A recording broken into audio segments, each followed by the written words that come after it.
ஏங்க சண்டை போடணுங்கிறீங்களா? அறிவாலயத்தில் அவங்களோட சண்டை போடணுங்கிறீங்களா? அது நீங்க திமுகவுக்கு வக்காலத்து வாங்கினதுக்காக கேட்கிற கேள்விக்கெல்லாம் நான் பதில் சொல்ல முடியாது. அதற்கெல்லாம் நான் பதில் சொல்ல தயாராக இல்லை.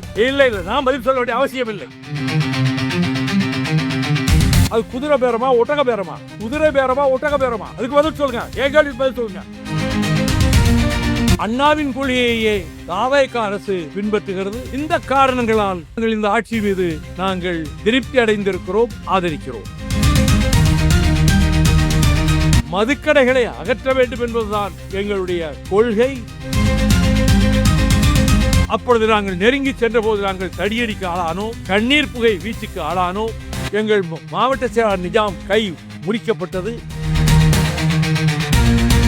அப்படிப்பட்ட சூழ்நிலையிலே நாங்கள் ஏதாவது வெளியேறி இருந்தால், நாங்கள் விலக நேர்ந்திருந்தால், வைகோவுக்கு இதே வேலைன்னு சொல்லி வேலை ஆகிறதுக்கு ஊடகங்களும் பத்திரிகைகளும் தயாரா காத்துக்கிட்டு இருக்காங்க. இதை ரங்கராஜ் பாண்டே 2-3 இன்டர்வியூல சொல்லியிருக்கார். அரசியலில் என்னுடைய கருத்துக்களை 1% கூட ஏற்றுக்கொள்ளாத குருமூர்த்தி அவர்கள், அவர் என் நாணயத்தையும் நேர்மையும் பற்றி சந்தேகத்துக்கு அப்பாற்பட்டது என்று ஸ்டெர்லைட் அதிபரை சந்திக்க மறுத்ததையும், வாஜ்பாய் கேபினெட்ல நல்ல இலாக்கா கொடுக்க முன்வந்த போது நான் மறுத்ததையும் குறிப்பிட்டு குருமூர்த்தி அவர்கள் 2-3 தடவை அவர் துக்ளக்கில் எழுதியிருக்கிறார், சொல்லவும் செய்திருக்கிறார். இது எதுக்காக சொல்றேன்னு சொன்னா, அவர்கள் சர்டிபிகேட் கொடுக்கலன்னாலும் என்னுடைய ஆனஸ்டிங்கிறத நான் மெயின்டைன் பண்ணிட்டு வரேன். டில் my end, till I breathe my last, I will maintain my honesty and integrity and sincerity. That is above question. ஆனால் இந்த குற்றச்சாட்டுகளுக்கெல்லாம் பதில் சொல்வதற்காகத்தான் இந்த பொதுக்குழுவிலே சில விளக்கங்களை கொடுக்க நேர்ந்தது. நாங்கள் திமுக கழகத்தின் தலைமையிலான கூட்டணியிலிருந்து வெளியேறிவிட்டோம், விலகிவிட்டோம். அப்படியானால் இடைத்தேர்தல்கள் வருகிற போது நீங்கள் எந்த முடிவை மேற்கொள்ளப் போகிறீர்கள் என்ற கேள்வி நியாயமாக எழும். நாங்கள் தமிழக வெற்றிக் கழகத்தை முதலமைச்சராக இருக்கிற மாண்புமிகு ஜோசப் விஜய் அவர்கள் தலைமையிலான ஆட்சிக்கு ஆதரவாக நாங்கள் தமிழக வெற்றிக் கழகத்தை இடைத்தேர்தல்களில் ஆதரிப்போம். உள்ளாட்சி தேர்தல் வருமானாலும் தமிழக வெற்றிக் கழகத்தோடு தோழமை ஏற்படுவதற்கான வகையில் எங்களுடைய நடவடிக்கைகள் அமையும். இன்றைக்கு போடப்பட்ட தீர்மானங்களில் அரசு நல்லது செய்தால் நாங்கள் பாராட்டுவோம், தவறு இருந்தால் சுட்டிக்காட்டுவோம். மேகதாட்டு பிரச்சனையில் ஒரு தவறான யோசனையை திமுக கழகம், எதிர்க்கட்சி தலைவராக இருக்கக்கூடிய திமுக கழகத்தின் சார்பிலே பேசியவர் மிக தவறான கருத்தை முன்வைத்தார். ஒரு ட்ரிபியூனல் புதிதாக அமைக்க வேண்டும் என்று. அதனுடைய பின்னணி சரியாக அறிந்து கொள்ளாத காரணத்தினாலோ என்னவோ அதை தமிழக அரசு ஆளுங்கட்சி ஏற்றுக்கொண்டிருக்கிறது. ஏற்கனவே உச்சநீதிமன்றத்தினுடைய ஆணையின் பேரில் அமைக்கப்பட்ட நடுவர் மன்றம் திட்டவட்டமாக தெரிவித்திருக்கிறது, without the consent of the lower riparian state, the upper riparian state should not construct any dam or anything. இங்கே தமிழ்நாட்டினுடைய அனுமதி இல்லாமல், ஒப்புதல் இல்லாமல் எந்த புதிதாக ஒரு தடுப்பு சுவரோ அணையோ கட்டக்கூடாது என்று நடுவர் மன்றம் ஏற்கனவே திட்டவட்டமாக தெரிவித்திருக்கிற போது, புதிதாக ஒரு நடுவர் மன்றத்தை அமைத்து அது இதற்கு மாறான ஒரு தீர்ப்பை தந்தால் அது நமக்கு பாதகமாக போய்விடும். எனவே தமிழ்நாடு அரசு அனைத்து கட்சி கூட்டத்தை கூட்டி விவசாய சங்க பிரதிநிதிகள் அனைவரையும் வரவழைத்து அனைவருடைய கருத்துக்களையும் கேட்டு அதை பரிமாறி புதிதாக நடுவர் மன்றம் அமைக்கின்ற அந்த முயற்சியை கைவிட வேண்டும் என்பதையும் நான் தீர்மானத்திலும் சொல்லியிருக்கிறேன். இப்பொழுது உங்கள் மூலமாகவும் அதை நான் வலியுறுத்தி தெரிவித்துக் கொள்கிறேன். மதுக்கடைகளை அகற்ற வேண்டும் என்பதுதான் எங்களுடைய கொள்கை. அதற்காகவே பல இடங்களில் பலமுறை உவரியிலிருந்து மதுரை வரையிலும், கோவளத்திலிருந்து மறைமலைநகர் வரையிலும், பொள்ளாச்சியிலிருந்து ஈரோடு வரையிலும் ஆயிரக்கணக்கானவர்களோடு நான் நடைபயணம் சென்றது மட்டுமல்ல, எங்கள் கிராமத்திலே இருந்த டாஸ்மாக் கடையை அகற்ற வேண்டும் என்று ஊராட்சி மன்ற தலைவராக இருந்த என் தம்பி ரவிச்சந்திரன் போட்ட தீர்மானத்தை ஒட்டி ஊர் மக்கள் ஒட்டுமொத்தமாக கையெழுத்து போட்டு முடிவெடுத்ததும், அதற்கு பிறகு அந்த டாஸ்மாக் கடையை அவர்கள் தொடர்ந்து நடத்திய போது அதை மூட வேண்டும் என்று நாங்கள் முயன்றதும், சசிபெருமாள் இறந்த பிறகு இறந்தாரா, அவர் கொலை செய்யப்பட்டார் என்று உயர்நீதிமன்றத்திலே வழக்கு தொடுத்தவன். எங்கள் கிராமத்தில் என்னுடைய தாயார் ஆயிரக்கணக்கானவர்களை திரட்டி கொண்டு ஒரு நாள் முழுக்க உண்ணாவிரதம் இருந்தார். அதனாலே 2-3 மாதத்திலே அவர் உயிர் துறக்கவும் நேரிட்டது. அதற்கு மறுநாள் நாங்கள் ஆயிரக்கணக்கானவர்கள் அங்கே இந்த டாஸ்மாக் கடையை மூட வேண்டும் என்று முயற்சி 500க்கும் மேற்பட்ட போலீசாரை கொண்டு வந்து குவித்து டாஸ்மாக் கடையை ஜெயலலிதா அரசு திறந்தது. அப்பொழுது நாங்கள் நெருங்கி சென்றபோது நாங்கள் தடியடிக்கு ஆளானோம், கண்ணீர் புகை வீச்சுக்கு ஆளானோம். எங்கள் மாவட்ட செயலாளர் நிஜாம் கை முறிக்கப்பட்டது. தம்பி ரவிச்சந்திரன் மீது 3 கண்ணீர் புகை குண்டுகள் பாய்ந்தன. அந்த மோதலில் டாஸ்மாக் கடை சூறையாடப்பட்டது. உடனே ஹைகோர்ட்டிலே ஜெயலலிதா அரசு வழக்கு போட்டது, டாஸ்மாக் கடை மூடியது தவறு என்று. ஆனால் உயர்நீதிமன்றத்திலே ஜஸ்டிஸ் நாகமுத்து பெஞ்சில் ஊர் மக்கள் ஒன்று கூடி ஊராட்சி மன்றமும் தீர்மானித்து கடையை மூட வைத்தது சரிதான், அதில் தவறில்லை என்று தீர்ப்பளித்தது. உச்சநீதிமன்றத்துக்கு ஜெயலலிதா அரசு போனது இதை எதிர்த்து. உச்சநீதிமன்றத்தில் தமிழ்நாடு உயர்நீதிமன்றத்தின் தலைமை நீதிபதியாக இருந்தவர், அவர் உச்சநீதிமன்ற நீதிபதியாக இருந்தபோது அவருடைய அமர்வுக்கு வந்தது. பெட்டிஷனை கையில் பார்த்த உடனே தூக்கி டிஸ்மிஷன் தூக்கி தூர போட்டார். ஆக எங்கள் ஊரில் அதை அகற்றியதைப் போலவே நாடெங்கும் இந்த மதுக்கடைகள், டாஸ்மாக் கடைகள் மூடப்பட வேண்டும் என்பதற்கான விழிப்புணர்வை ஏற்படுத்துவதற்காகத்தான் நான் அந்த 3 முறை நடைபயணத்தையும் மேற்கொண்டேன். இப்பொழுது ஓரளவு கடைகளை மூடியிருக்கிறார்கள். இது போதாது. படிப்படியாக ஒவ்வொரு கட்டமாக விரைவாக கடைகளை மூடி முழு மதுவிலக்கையும் இந்த அரசு கொண்டு வர வேண்டும் என்பதுதான் எங்களுடைய கோரிக்கையாகும்.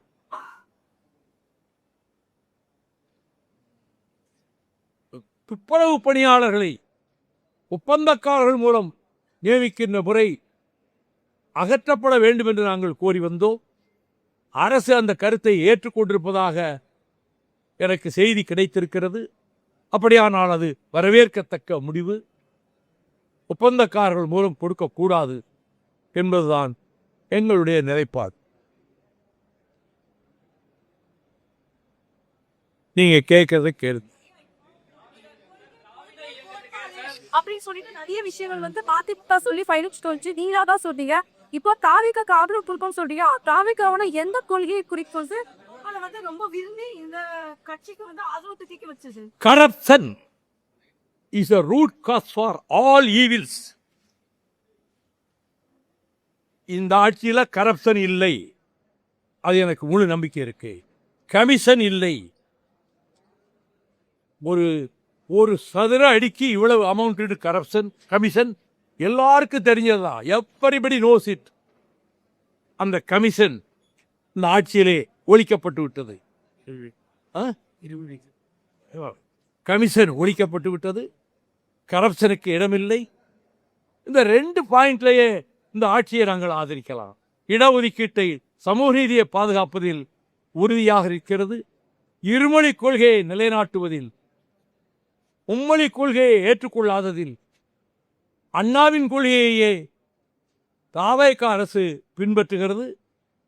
இந்த காரணங்களால் நாங்கள் இந்த ஆட்சி மீது நாங்கள் திருப்தி அடைந்திருக்கிறோம், ஆதரிக்கிறோம்.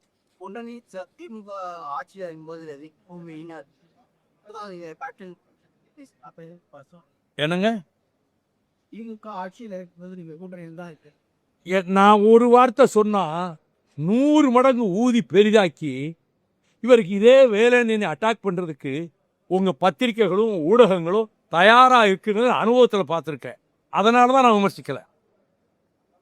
எங்களை மேலே கொத்தி தீக்கிறதுக்கு கொத்தி புராண்டுறதுக்கு ஊடகங்களும் மாலை நேர அந்த விவாதங்களும் தொலைக்காட்சிகளில் நாங்கள் தமிழ்நாட்டு வாழ்வாதாரங்களை காப்பாற்றுவதற்கு முல்லைப் பெரியார் பென்னிக்குக் அணையை பாதுகாத்து கொடுத்ததற்கு நீட்டினோ 16 வருஷமாக வரவிடாமல் தடுத்ததற்கு நெய்வேலி நிலக்கரிகளும் தனியார்களும் போக விடாமல் வாஜ்பாயோட கடைசியிலே வாதாடி மீட்டு கொடுத்ததற்கு பெரியார் மையம் இடிக்கப்பட்ட போது பதிலுக்கு இடம் வாங்கி தந்ததற்கு ஏதாவது ஒரு பிரச்சனையில் எந்த விவாதத்திலாவது மறுமலர்ச்சி திராவிட முன்னேற்ற கழகம் தமிழ்நாட்டுக்கு வாழ்வாதாரங்களை காப்பாற்ற எந்த கட்சியும் செய்யாததை மறுமலர்ச்சி திராவிட முன்னேற்ற கழகம் செய்து சாதித்து காட்டியிருக்கிறது என்பதை ஒரு சொல், ஒரு வார்த்தை, ஒரு வரி எந்த தொலைக்காட்சி வாதத்திலாவது யாராவது பேசியிருப்பார்களா?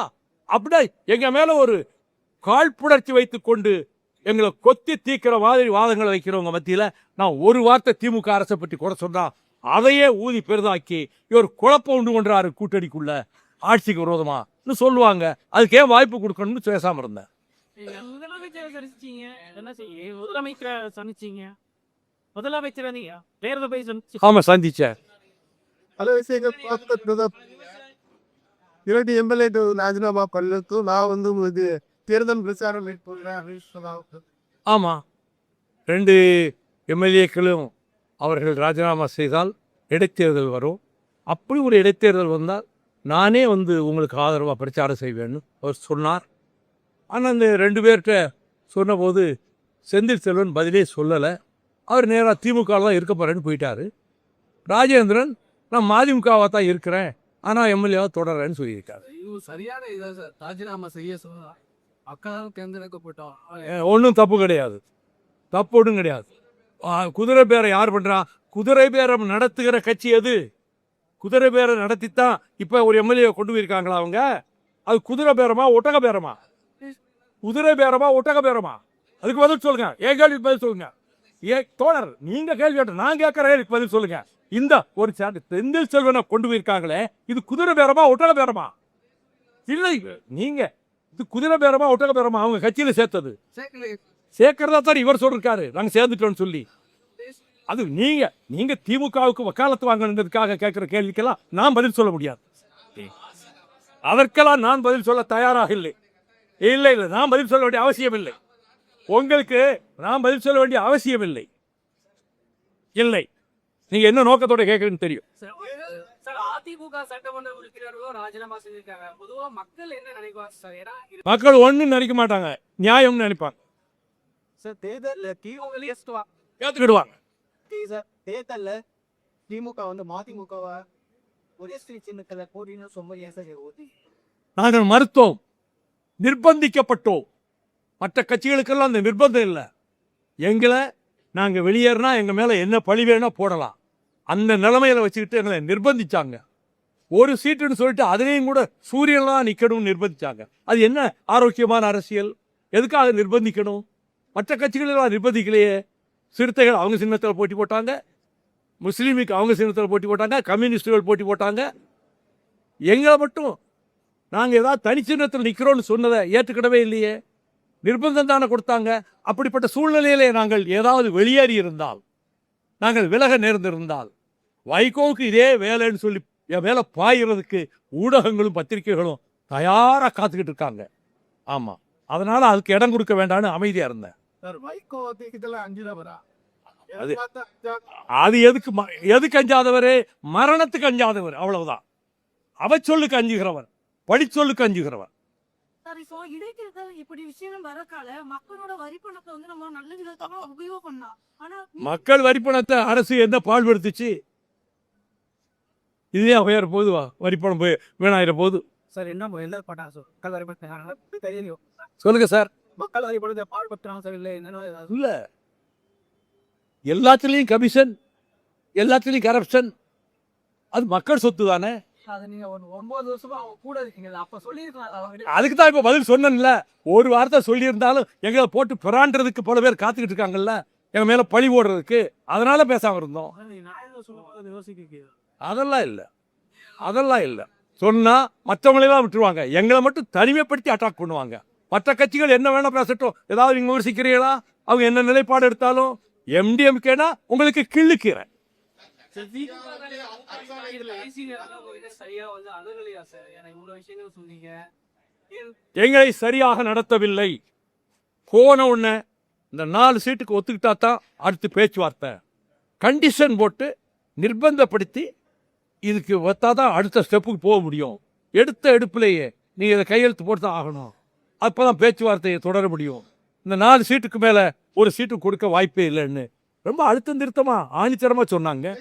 அறிவுரைந்து நீங்க பேட்டி ஒன்றும் சொல்லலையா சார்? ரொம்ப இயல்பா தான் முடிஞ்சது. ஏங்க சண்டை போடணுங்கிறீங்களா? அறிவாலயத்தில் அவங்களோட சண்டை போடணுங்கிறீங்களா? இந்தியாவிலே சிறப்பான ஆட்சி தமிழகத்துல தான் நடைபெறும். அப்போ அது வந்து அவுட் ஆஃப் கான்டெக்ட் அதுன்னு சொல்லக்கூடாது. எந்த நேரத்தில் எந்த பேச்சில் எந்த வரி வந்ததுன்னு எடுத்து சொன்னா தான் முடியும். நீங்கள் முட்டைக்கட்டையா இப்படி சொன்னால் அதை ஏற்றுக்கிட முடியாது. ஆமாம், கூட்டணியிலே இருந்தபோது கூட்டணி தர்மத்தை காத்து சில தவறுகளை மனசிலே உணர்ந்தாலும் கூட விமர்சனம் செய்யாமல் இருந்தேன். சார் உங்கள்கிட்ட பேசுறது யார் சார்? அந்த கூட்டணி பேச்சுவார்த்தை எங்க குழு போச்சு. முன்னாள் முதலமைச்சரே இல்லை, எங்க குழு போச்சு. அவங்க முதலமைச்சர் யார்ட்டையும் பேசலையே, அவங்க குழுவைத்தானே நியமிச்சிருந்தாங்க, அந்த குழு தான் பேச்சு. இந்தியாவில சொல்லிருக்காங்க ஐயா, இது போல நிர்பந்திக்கிறாங்க எங்களா, அந்த மாதிரி நீங்களே சொல்லிருக்கலாம். சொல்லலை, விடுங்க, ஐயா இப்போ கூட்டணி சொல்லலை, அவ்வளோதான், சொல்லலை. கூட்டணி தர்மத்தை காசு சில தவறுகளை வெளியிட சொல்றீங்க. அதே போல தாவேக்காவும் தவறு செய்தா அதே தர்மத்தை காமிங்கா. தவறு செய்தால் சுட்டி காட்டுவோம், அதை முன்னே சொல்லியிருக்கோம். அது சுட்டி காட்டுவோம். அதை தாங்கிக் கொள்ளக்கூடிய ஜனநாயக பக்குவம் இந்த முதலமைச்சருக்கும் இந்த கட்சிக்கு இருக்குங்கிற நம்பிக்கையில சுட்டி காட்டுவோம். தமிழக அரசு டெல்லி சிறப்பு பிரதிநிதியாக அண்ணா அவசியத்தை அது பற்றி எந்த கருத்தும் சொல்ல நான் விரும்பவில்லை. I don't want to make any comment on that. I don't want to make any comment on that issue.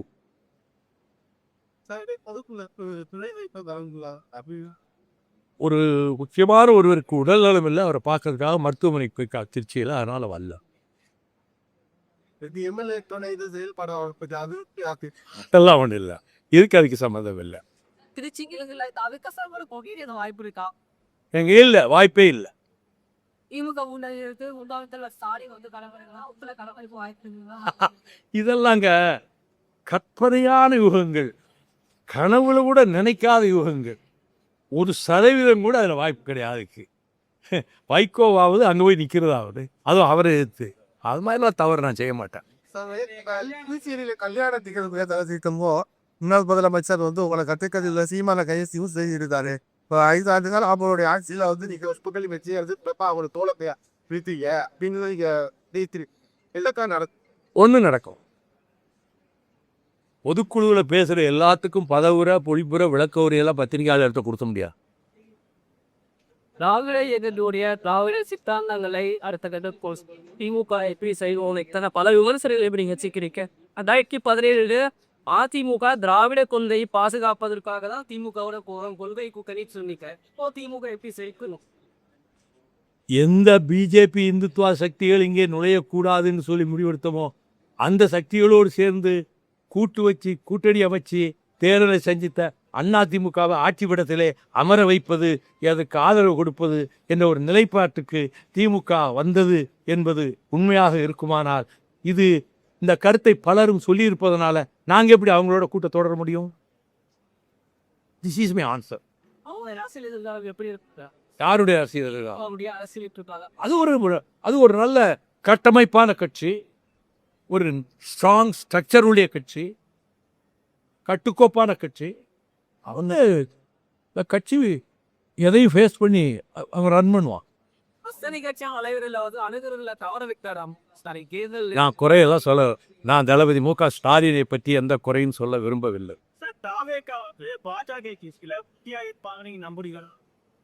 நம்புகிற வரைக்கும் ஆதரிச்சுக்கிட்டு இருப்போம், மாறுபட்டு போனா எதிர்ப்போம். கொளத்தூர்ல திமுக தலைவர் ஸ்டாலின் போறதுக்கு காரணம் நீங்க என்ன பண்ணுவீங்க? மக்கள் தான் காரணம், வாக்காளர்கள் தான் காரணம். தமிழ்நாட்டில் மதசார்பற்ற மக்கள் கூட்டணி இதாக வைக்க அங்கிருந்த எல்லோருமே அப்படி தாவேக தன்மையில புதிய கூட்டணியை போய் நான் உருவாக்க போகிறது இல்லையே, நான் அப்படி சொல்லவும் இல்லையே. அப்படி ஒரு கூட்டணி அமைக்க போகிறோம். நான் அதுக்கான முயற்சி வந்து ஐ ஆம் எ ஸ்மால் மேன். அப்படியெல்லாம் நினைக்கிற அளவுக்கு நான் பெரிய ஆள் கிடையாது. இந்தியா கூட்டணியில இது பண்ணிட்டு